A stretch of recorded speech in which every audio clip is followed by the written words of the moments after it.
Elle le méprisait en secret. Ava Gardner ne mâchait pas ses mots lorsqu'il s'agissait de Charlton Heston, déclarant « Je ne crois pas avoir jamais travaillé avec un homme plus froid et plus pompeux de ma vie. » Derrière les décors grandioses et les batailles épiques de 55 jours à Pékin, la tension entre ces deux stars couvait, alimentée par des personnalités opposées et des conceptions divergentes du professionnalisme. Ava voyait Heston comme rigide, sans joie et obsédé par le contrôle, tandis que Heston considérait Ava comme imprévisible, perturbatrice et difficile à gérer. Leur querelle devint aussi légendaire que la production du film elle-même, laissant une empreinte durable sur leurs carrières respectives et sur l'héritage de ce spectacle cinématographique troublé. Je ne crois pas avoir jamais travaillé avec un homme plus froid et plus pompeux de ma vie. Telle fut la façon dont Ava Gardner résuma son expérience aux côtés de Charlton Heston durant la production éprouvante de 55 jours à Pékin en 1963. Loin de se voir comme la méchante de l'histoire, Gardner était convaincue que le vrai problème résidait dans la rigidité de Heston, son obsession du contrôle et son incapacité totale à tolérer quiconque ne correspondait pas exactement à sa vision du professionnalisme. Gardner, qui avait bâti sa carrière sur l'instinct, la passion et l'authenticité émotionnelle, trouvait l'approche disciplinée et quasi militaire de Heston étouffante. Elle aurait un jour lancé « Cet homme agissait comme si nous tournions les 10 commandements de Pékin et qu'il était Moïse descendu de la montagne. » Les frustrations de Gardner envers Heston commencèrent dès les premiers jours du tournage. Selon ses biographes et ses correspondances privées, elle trouvait l'attitude de Heston froide, sans humour et désespérément prétentieuse. Là où Gardner était réputé pour sa spontanéité et son ouverture émotionnelle, Heston abordait chaque scène comme un général passant ses troupes en revue. Son obsession du détail, qu'il s'agisse de l'angle de son chapeau, du rythme de ses répliques ou du placement exact des accessoires, la laissait étouffée et sans inspiration. Elle confia à des amis « J'essaie de jouer, et lui, il compte les boutons de son fichu uniforme. » Pour Gardner, leurs styles opposés étaient au cœur de leurs difficultés. Elle regrettait que Heston soit tellement englué dans sa discipline qu'il ne laissait aucune place à un véritable échange créatif. Elle se lamenta « On ne peut pas jouer face à un bloc de glace. » Le tournage de 55 jours à Pékin fut une entreprise énorme et stressante. Réalisé en Espagne, le film fut un véritable cauchemar logistique. Il fallut ériger des décors élaborés, coordonner des milliers de figurants et gérer des équipes multinationales. Gardner ressentait le poids de ces défis, mais elle estimait que l'attitude de Heston ne faisait qu'aggraver les choses. Là où elle cherchait des moments de légèreté pour détendre l'atmosphère, Heston restait distant, focalisé uniquement sur sa tâche. Gardner ne niait pas aimer boire un verre ou faire la fête après le travail, mais elle affirmait avec force que cela n'avait jamais nui à ses performances. « J'ai pu être en retard 1 ou 2 fois, d'accord, mais qui ne l'a pas été sur ce tournage de fou ?» se défendait-elle. À ses yeux, les accusations de Heston sur son manque de professionnalisme étaient exagérées, nourries par son besoin d'asseoir son autorité plus que par une réelle préoccupation des retards ou des perturbations. Gardner supportait mal ce qu'elle percevait comme de l'hypocrisie de la part de Heston. Elle se souvenait de ses sermons sur le professionnalisme alors qu'il faisait perdre des heures en réunion avec les producteurs pour discuter de détails insignifiants ou exiger des réécritures à son avantage. Sa tendance à se poser en boussole morale de la production exaspérait Gardner, qui le trouvait pontifiant. Il agissait comme s'il était le réalisateur, le producteur et le pape réunis, déclara-t-elle. Et si Heston s'entendait bien avec son partenaire à l'écran David Niven, un homme que Gardner admirait également, elle trouvait que le charme naturel de Niven ne faisait que souligner à quel point Heston paraissait raide et sans joie. Gardner confiait à ses amis qu'elle se sentait isolée sur le plateau, sans allié pour contrebalancer la présence écrasante de Heston. le style personnel de Gardner avait toujours été en décalage avec les attentes du système hollywoodien.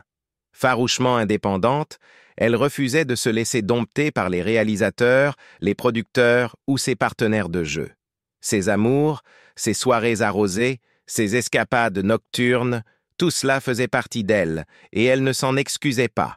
Mais derrière cette façade de défi se cachait une artiste qui se consacrait pleinement à son travail.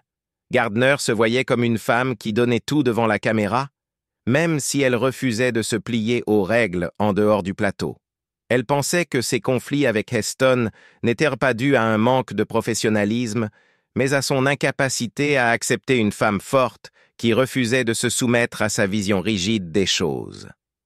Les défis monumentaux de la production ne firent qu'aggraver leur relation tendue. L'ampleur du film, nécessitant le recrutement de centaines de figurants asiatiques à travers l'Europe, provoqua des maux de tête logistiques constants. Gardner observait avec stupéfaction l'impact de la production sur la restauration chinoise de villes comme Londres et Marseille, dont les personnels quittèrent les restaurants pour travailler sur le film. Le stress était omniprésent, mais au lieu de souder l'équipe, il accentuait les divisions. Le réalisateur Nicolas Ray, lui-même aux prises avec des démons personnels et des problèmes de santé, peinait à garder le cap. Gardner pensait que son approche trop distante laissait Heston imposer sans entrave ses tendances autoritaires. « Il n'y avait pas de capitaine à bord », remarqua-t-elle. Juste une bande de marins tirant chacun de son côté. Lorsque le tournage prit fin, Gardner ressentit surtout du soulagement, pas de regret.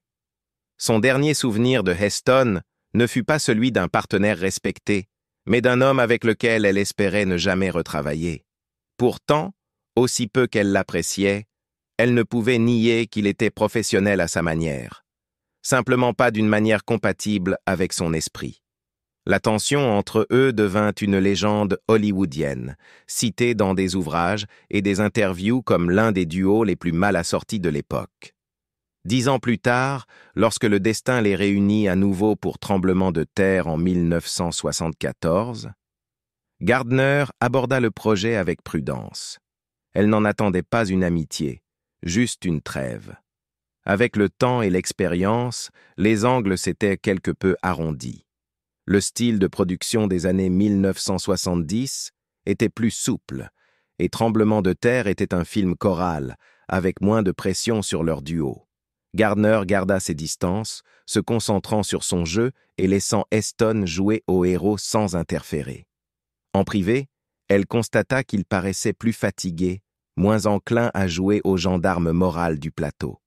« L'âge doit y être pour quelque chose, » songea-t-elle. « Je préférerais me planter des aiguilles dans les yeux plutôt que de retravailler avec elle. » Voici la traduction complète et précise en français, sans coupure ni ajouts arbitraires.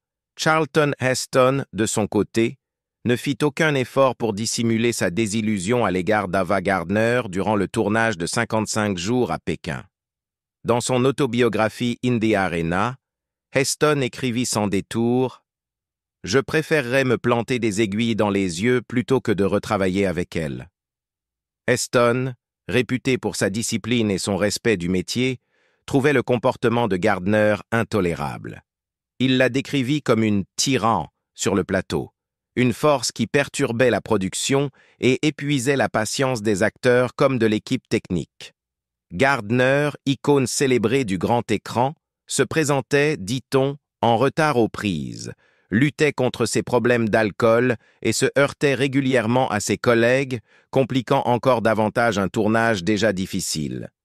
Heston opposait son expérience avec Gardner à son plaisir de travailler aux côtés de David Niven, qu'il louait pour son professionnalisme et son charme, allant jusqu'à dire que c'était un délice de collaborer avec lui. Les critiques de Heston envers Gardner allaient bien au-delà de son comportement sur le plateau. Il se rappelait des incidents précis qui avaient cristallisé son aversion pour cette collaboration. L'un de ces exemples était l'habitude de Gardner de retarder la production par ses exigences ou ses sautes d'humeur. Heston remarquait que la célébrité de Gardner semblait la protéger des conséquences qu'auraient subies des acteurs moins connus pour une conduite similaire. Les membres de l'équipe marchaient sur des œufs autour d'elle pour éviter d'aggraver les retards. Les habitudes de boisson de Gardner auraient aussi accentué les tensions. Selon Heston, son état d'ébriété entraînait des comportements erratiques et compromettait ses performances. Cette réalité le frustrant profondément, lui qui mettait un point d'honneur à la ponctualité, la préparation et à une éthique de travail rigoureuse. Malgré ces difficultés, Heston n'était pas entièrement insensible au charme légendaire de Gardner. Il reconnaissait que, malgré tout le tumulte qu'elle causait, sa beauté et son charisme étaient indéniables. Il décrivit un moment inoubliable lors d'une fête à Madrid après la fin du tournage. Heston vit Gardner, resplendissante et digne, se tenant dans la circulation alors qu'elle héla un taxi. Elle tenait sa cape de soirée rouge comme un torero, effectuant des passes de Véronique gracieuse face aux voitures qui approchaient. « C'était inoubliable », écrivit Heston. « Mon souvenir le plus vif de cette femme extraordinaire. » Cette scène, gravée dans l'esprit de Heston, résumait le paradoxe de la personnalité de Gardner. Exaspérante sur un plateau, mais capable d'une grâce et d'un style captivant que peu pouvaient égaler.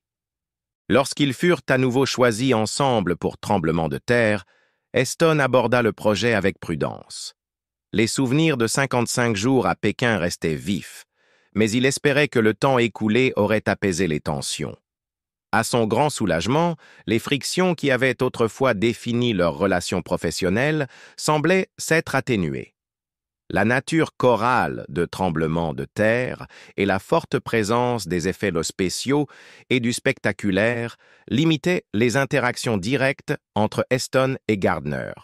Heston maintint une distance professionnelle, concentrée sur les défis techniques du film et évita de rouvrir de vieilles blessures. Il admit plus tard que l'expérience avait été bien plus sereine, même si la camaraderie qu'il avait connue avec d'autres partenaires était absente. « Nous étions courtois », nota-t-il, mais la chaleur n'y était pas. Elle ne pouvait plus l'être, pas après Pékin. 55 jours à Pékin fut le 20e film le plus lucratif de l'année 1963.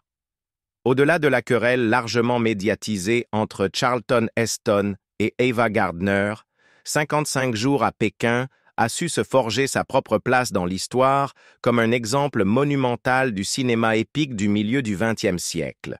Une production ambitieuse qui éblouit par son spectacle, même si elle faillit sur le plan du développement des personnages et de la profondeur historique.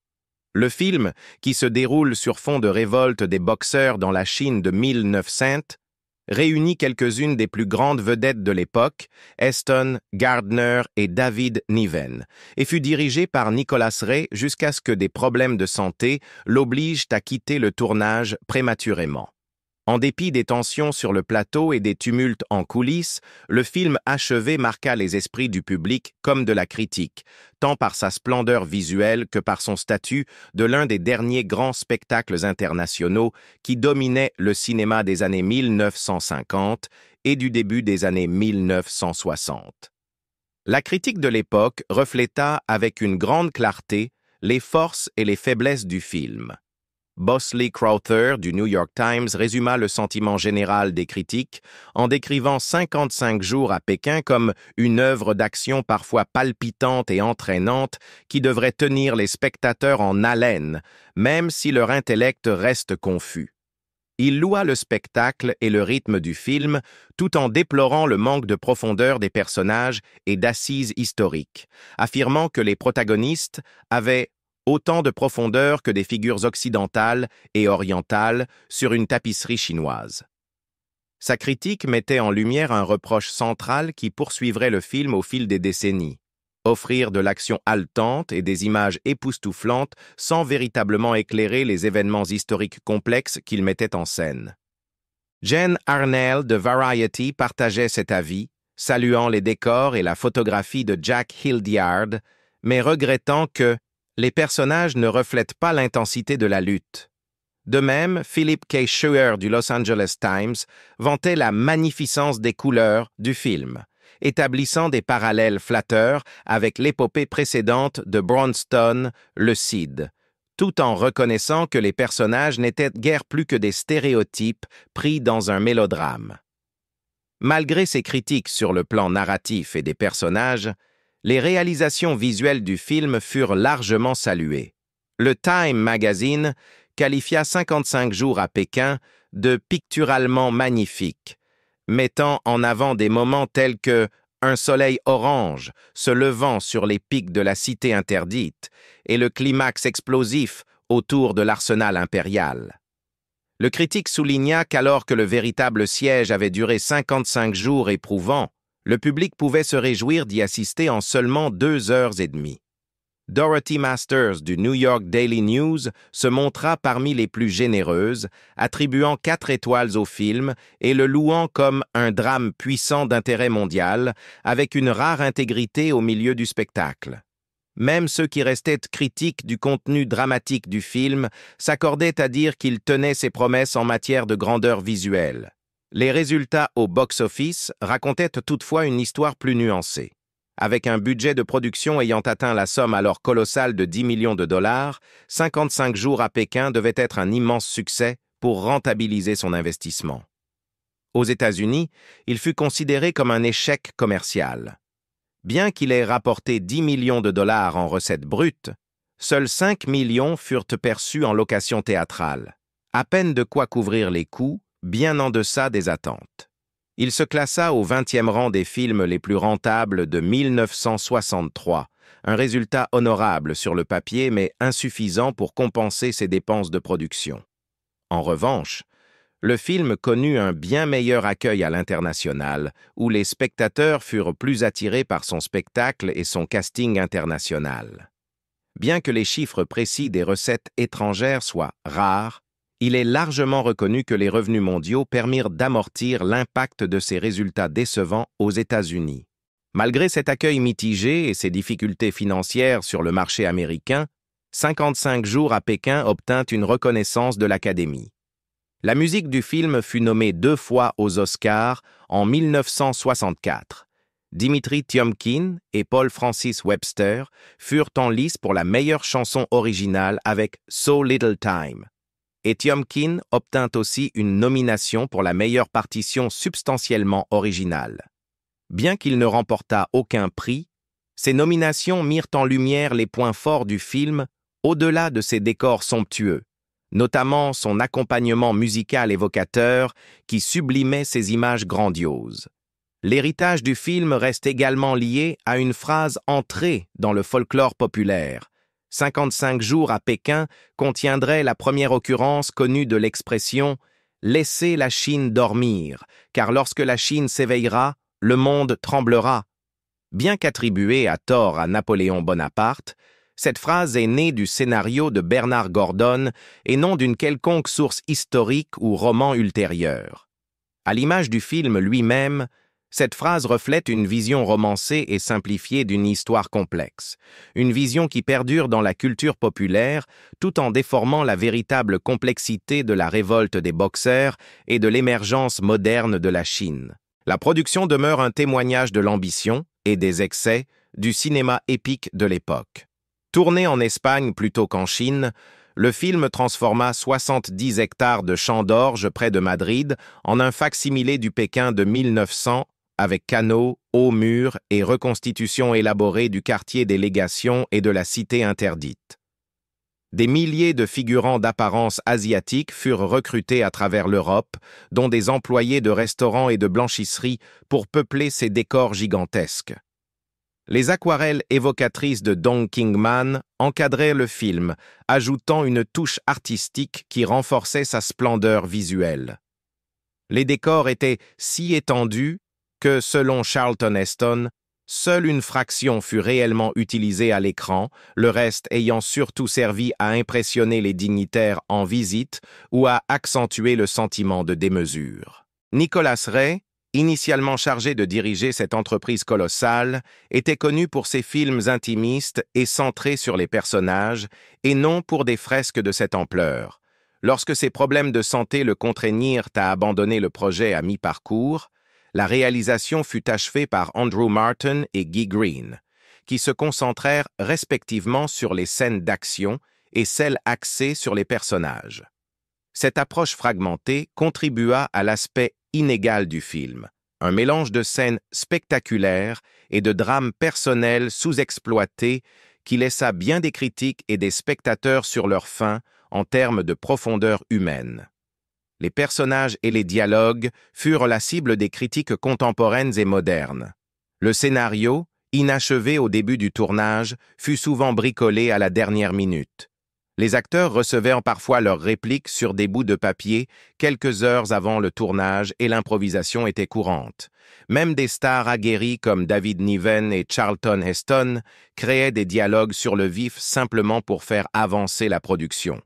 Pour Ava Gardner, ce chaos fut particulièrement décevant. Elle avait accepté le rôle de la baronne Ivanov, attirée par la promesse d'un personnage complexe, une aristocrate russe en exil qui se rachetait par le sacrifice. Mais le scénario final réduisit son arc narratif à de grandes lignes stéréotypées et à des occasions manquées. Sa propre désillusion se traduisit par le fait qu'elle ne mentionna presque pas 55 jours à Pékin dans ses mémoires, une omission révélatrice de la part d'une star pourtant franche sur les hauts et les bas de sa carrière. Ce qui avait commencé comme une collaboration prometteuse entre deux des plus grandes stars d'Hollywood tourna rapidement à l'une des querelles les plus commentées du cinéma classique. Était-ce simplement un choc de personnalité? Ou bien la discipline rigide de Heston écrasa-t-elle vraiment l'approche libre et instinctive de Gardner? Et vous, qu'en pensez-vous? Ava avait-elle raison de ressentir du ressentiment face au comportement de Heston? Ou Heston était-il justifié de dénoncer ce qu'il voyait comme un manque de professionnalisme? Dites-le nous dans les commentaires ci-dessous. Êtes-vous plutôt du côté d'Eva ou comprenez-vous le point de vue de Heston? Et si vous avez aimé cette plongée dans l'âge d'or d'Hollywood et ses drames cachés, n'oubliez pas d'aimer, de partager et de vous abonner à notre chaîne pour d'autres histoires choquantes, querelles oubliées et révélations des coulisses.